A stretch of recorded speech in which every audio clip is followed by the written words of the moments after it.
Bart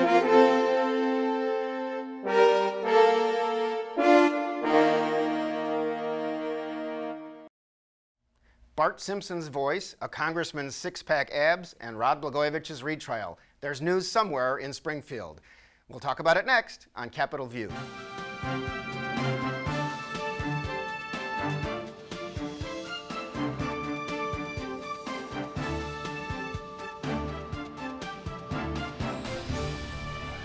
Welcome to Capitol View, the program where we talk about state issues, sometimes the federal government, and how it just might affect your life. I'm Bernie Schoenburg from the State Journal-Register. Got some Springfield hotshots with me today to help discuss these things. Charlie Wheeler, a very regular on the show, and we're happy for it, Director of the Public Affairs Reporting Program at University of Illinois Springfield, longtime State House reporter for the Chicago Sun-Times. Welcome back, Charlie. Thank you, Bernie. It's always good to be here.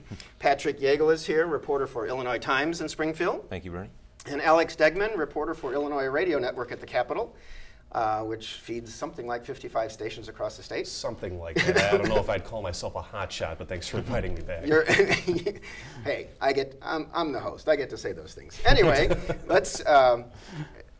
I talked earlier as we got into the show about some silly stuff going on, but there is something that's kind of important, education reform. There has been a big conglomeration of interests and groups, legislators, people who for unions, people who want to, are interested in longer school days perhaps, and an education reform plan was put together and has now passed not only the Senate but the House overwhelmingly. I think, Alex, you were watching some of this. Where is this going, and a little bit of what it means?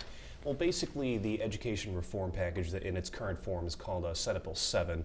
It passed overwhelmingly after months of negotiations out of the Senate.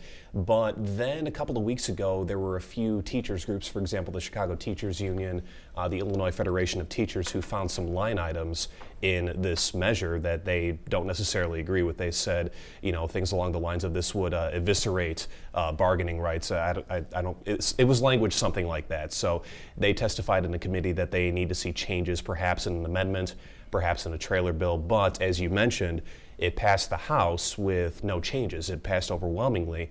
And now what we have to see is what kind of language are we going to see to appease the Chicago Teachers Union, to appease the Illinois Federation of Teachers. I guess the common theory is that this is going to be by way of a trailer bill after the fact, because the committee deadline has, it's come and gone. So we need to do this some other way. Now, this has to do in part with teacher tenure, which will be. Well, Charlie, give us a little bit. It's a really significant change, and it follows up on some other significant changes that have been done in the last couple of years.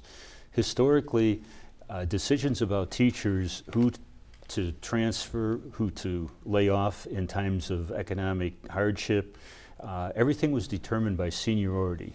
Under this legislation, seniority is no longer the sole criteria. It's just one of several criteria, including performance, including qualifications, and because of changes we made, I guess last year, performance in part is determined by how well students do under that teacher's guidance.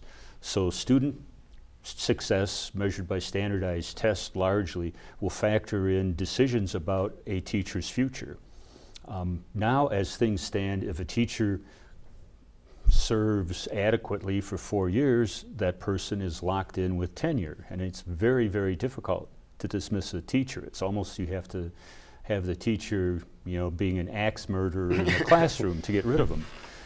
Under this new bill, a teacher won't automatically get tenure if they've survived 4 years. Instead, during that period, in their final 3 years, 2 out of those 3 years, their performance evaluation has to be good.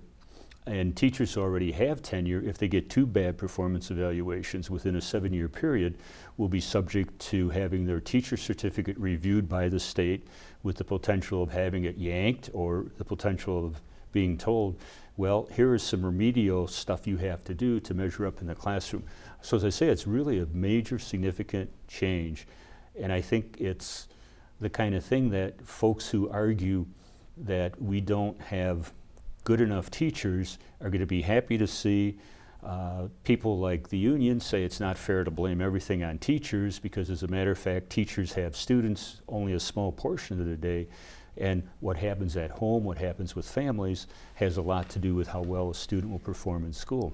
Yeah, and yet this was really the culmination of a lot of negotiations that took place this year, and the unions were on board, and you had like conservative Republicans and liberal Democrats all kind of saying that they agreed that these changes were necessary. As a compromise, not everybody was happy with what was in there. There are some folks who would argue we shouldn't have unions for public employees, and that the teachers' unions exert too much influence on school boards as it is. So there were people who would like to see a reform that would outlaw collective bargaining. Well, obviously that's not going to happen. On the other hand, as Alex said, the teacher unions aren't happy about some of the language. This wouldn't apply locally, but for Chicago teachers to decide to strike, it requires a vote of 75% of them. And the point that Alex is making is that the Chicago Teachers Union says the way the language is structured, certain people who are on the Chicago Public Schools payroll but who are not union members would be factored in that strike vote calculus. And the teachers union and its allies, the Illinois Federation of Teachers, of which Chicago Teachers Union is the biggest local, right. Yeah, they say it should be limited to people who are union members. So those are the kind of things that they're talking about moving in some other piece of legislation. Right, and when we talk about a trailer bill, of course, that means legislation that would clean up discrepancies and make everybody happy. And the governor, who I believe is on board with at least the general outline of this reform, would be able to say he won't sign the first bill unless the second one comes along to make certain constituent groups happy. Right, and I really don't foresee this taking a very long time because, as was mentioned by a few different people in committee the other day, it's not that they disagree with the main premise of the bill, the people who are making these statements now, the teachers' unions and whatnot. They don't disagree with the premise. They just, the lawyers have pointed out that the language in the bill does not specifically do what they thought it would do. So what was negotiated, that's all fine, but it's just a matter of coming up with the language to reflect that, and we're not sure when that's going to happen. Right, the devil gets in the details. And the legislative session is supposed to end by the end of May. We'll see how that goes, because every year it's a question. Speaking of education, there was something, every once in a while something silly happens at the State House. Can you believe that? Only once in a while? And a woman who is known to be Bart Simpson's voice, Nancy Cartwright, came to one of the many Springfields in the country to argue for character education in the schools, and it made for some interesting counterplay at a committee at the State House. I think, Alex, again, you were there. Well, it was really interesting because when Nancy Cartwright began to testify before a House committee, just the lawmakers just seemed so, taken aback, so excited that she was there.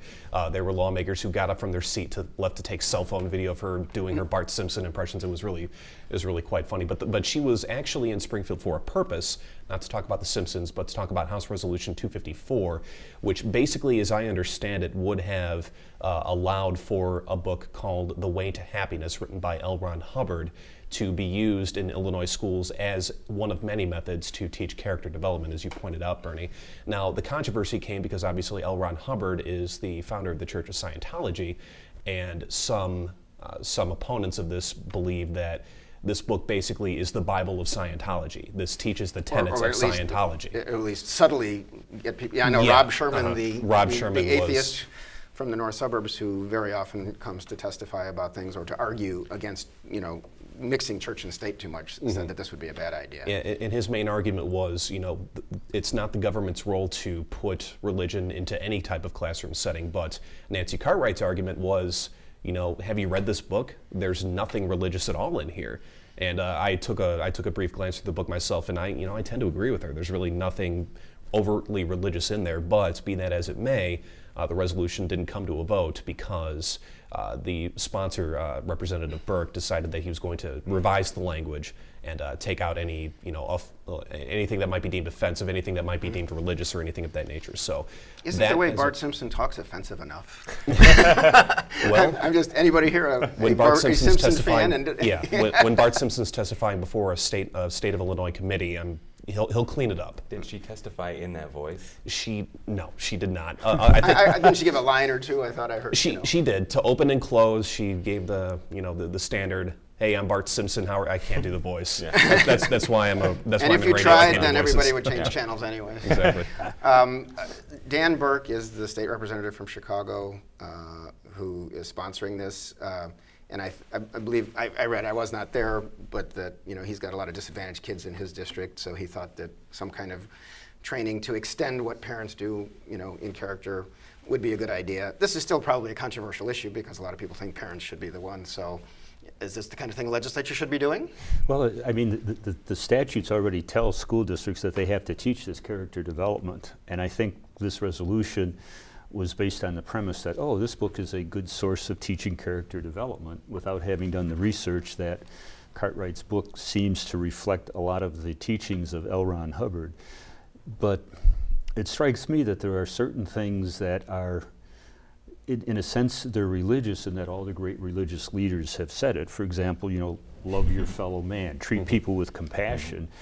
No one religion has a monopoly on it. And if you're going to teach character development, how do you avoid teaching those kinds of things that even in an atheistic, humanistic society, people would say, this should be our code of behavior? I don't see a way around it. And I don't find it offensive that kids are taught, no, you shouldn't bully other kids. Yeah. And if it had been written by someone who was not Scientologist, for example, a Catholic, priest or theologian, I don't think that there would have been as much hullabaloo about it, because people, tend, when there's a sect, or even some people even call it a cult, when it's attached to something like that, people tend to, I think, maybe overreact or get a little up in arms over something that really probably isn't even a big deal. I've read most of the book myself when I had to write about a related issue, and I have to agree with Alex that there really isn't anything religious and overtly religious about it. So interesting. Well, that's the kind of thing that will go on. And speaking of people who may not have learned all their manners, Rod Blagojevich's trial is going on. And I'm noticing from the downstate perspective, of course, it's happening in Chicago again. He was found guilty only of lying to federal authorities back in his trial a year ago, and then more than 20 counts were dismissed. Now, the federal government seems to be moving more quickly to play his tapes that showed he was really in need of money and possibly trying to get something in exchange for naming someone to Barack Obama's U.S. Senate seat that came open when he was governor. Just thoughts in general from anyone on, does it look like the government is presenting a stronger case this time than last time?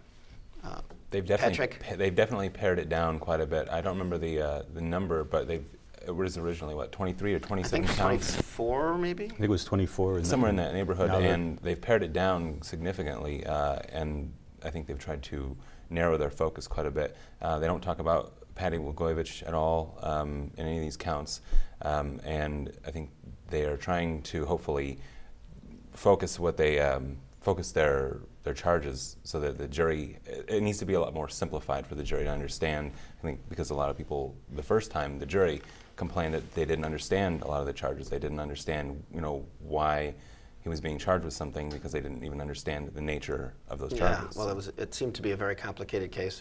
And this is more like the Reader's Digest version or the Cliff Notes version, where, as Patrick said, it's just really pared down to the bare essentials, and people who didn't testify until well into the earlier trial, after all kinds of foundation and groundwork had been laid, have already been there, done that in the matter of a few days. John Harris, Blagojevich's first chief of staff, was the first witness. Or a chief of staff. Or a chief After of staff. a long His last, his last chief of staff. I misspoke. That's okay. He was there. He was the leadoff witness, and they went through him and kind of condensed what he had to say. They've had a couple of other Blagojevich staffers up there, and it really is pared down. And the judge, every time the defense attempts to ask a leading question and have the witness, well, what the defense is hoping is that the witness will say, well, no, Rod didn't think this was wrong. And there have been objections raised. I forget who the guy was, but there was one of the witnesses. The prosecution objected to defense questions more than 150 times. Was that Mr. Belanoff from the union? Yeah, I think it was. And they were all upheld. So the judge is really keeping the defense. Yeah, James Yeagle is the judge, of course, same judge as a year ago, former state police director, and wasn't he was he revenue director too? Revenue director also. Under Jim Thompson, boy. And I think part of it was there was a certain amount of leeway allowed in the last trial, with the expectation that Rod Blagojevich would testify and the prosecutors would get their whack at him.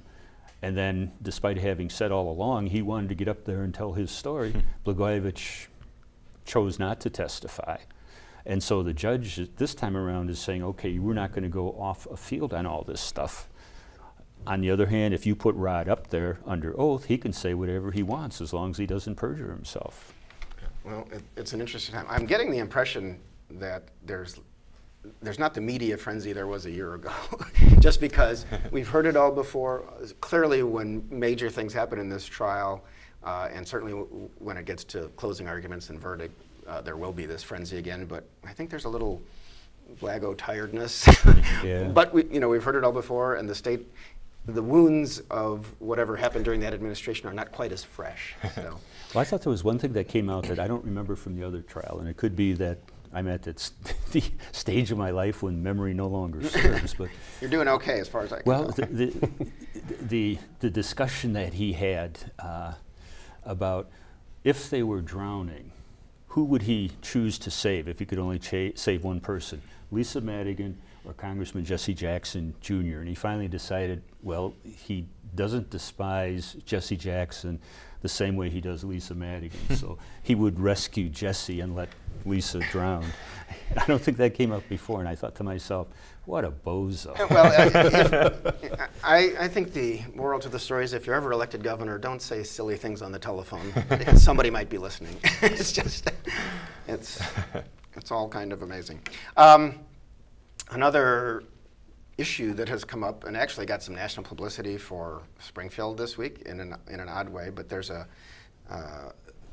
a proposal to increase taxes on sugary beverages and other drinks, soda pop, and I believe it was during this discussion that a state senator from Northern Illinois in Onarga, Shane Cultra, made the comment in a committee hearing that, well, maybe we should take away tax breaks for families with obese children or take away government benefits.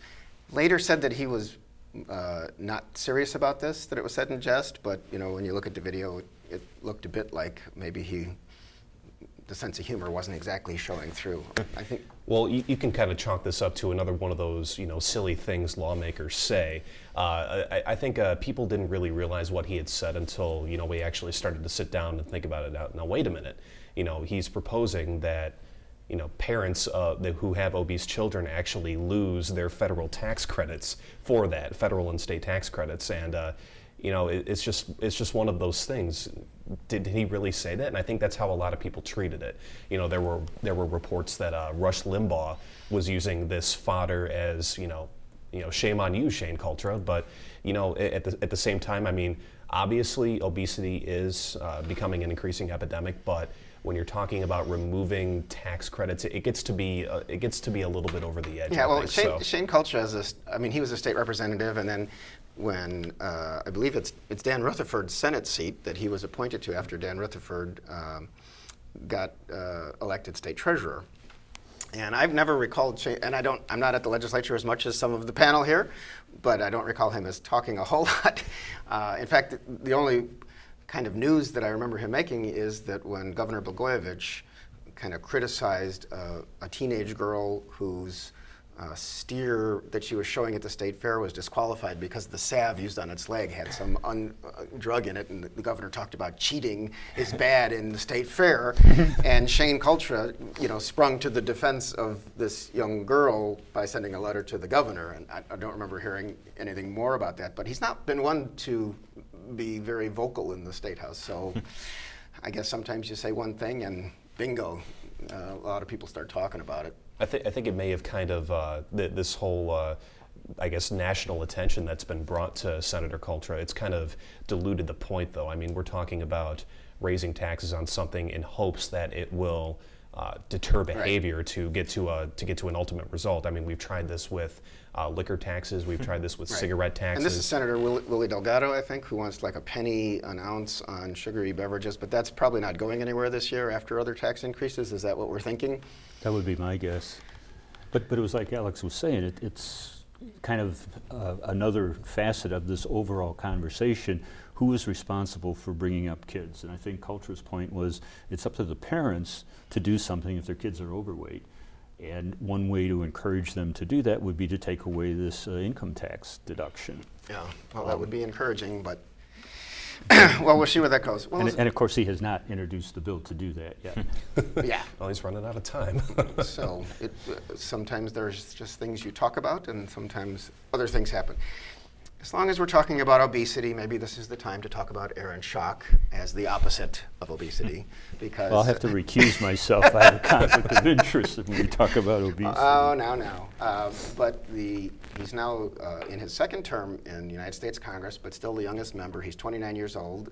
And lo and behold, on the Today Show, I think it was just within the last week, he showed up, and the cover of Men's Health magazine has a picture of Aaron Schock with his shirt open and his abs showing, and he's actually, you can go to today's website, you can go to the magazine's website and sign up for a summer fitness program and see how good you do and try to stay in shape. And then Aaron Schock, the member of Congress, is talking about how he gets to the gym at 5:30 in the morning and works out for an hour or two to do this, and it makes him feel great all day. Is this appropriate for a congressman? I don't know. Any thoughts? I guess as somebody who's watched this stuff for a long time, I would say that getting up, going to the gym at 5:30 in the morning and working out is probably a lot more wholesome than some of the other extracurricular activities that congressmen have been involved in over the years. I don't think there's anything obviously wrong with promoting fitness and all of that, but I don't know if it's, for lack of a better word, classy for a member of Congress to appear with his top half exposed on a magazine cover. Yeah, and actually apparently the pictures inside, based on just, I haven't seen the magazine, but website reviews of the pictures, there's apparently some other pictures in there that, he's shown off pretty good, but if you got it flaunted, I don't. Well, I mean, and the obvious argument's going to come up from either side of the aisle, I think. He has time to appear on Men's Health magazine, yet we're trillions in debt. How can he do this? And blah, blah, blah. And, you hear this all the time, but at the same time, I mean, like, I think it was you that said, if you got it, why not flaunt it, first of all? And second of all, I mean, he's trying to reach out to what he believes is going to be his base coming up in the next few elections. He's trying to target young people who want to stay in shape, and obviously this is a good way to kind of subliminally I guess forward his agenda of good health, eating right, and obviously he has a few more items on his agenda. Yeah. But this is I mean, this is not the first time he's appeared half nude in a publication. So I mean, there was a picture that TMZ found a couple years ago of him at poolside when we first learned of his abs. But that's fine. Well, and not only is he showing off his abs and everything, but when you do something like that as an elected official, you also are raising your visibility, public profile. Right, and so people will understand who he is. Exactly. Clearly. Exactly. And he has said that as the youngest member of Congress, he got a tremendous amount of publicity on all the talk shows a couple years ago. And he always said, when criticized in the election campaign for re-election, et cetera, that helps my constituents because people know who I am, and people know there's a member of Congress from Peoria doing this stuff. So, and he did not criticize, made a point, even though the Democrats criticized him for, they made a mock cover saying, he's against, end Medicare instead of Men's Health because of the Republican-Democratic split. And his campaign manager, who's also chief of staff, basically said, we agree with the Obamas on this one. Health is good. President Obama's been on Men's Health twice, although if you check those covers, he is clothed. Okay, let's talk about something. The state budget, again, we're trundling toward the end of May when if the Democratic majorities have a chance to pass the state budget, they have to get it done by the end of the month or else they need Republican votes to pass them. Charlie, where are we in this process, and does it look like an agreement can be reached? Well, I would say that historically speaking, we're about where you would expect to be at this time. Now, in terms of the last couple of years, there's absolutely no relation because the whole budgetary process this year is different.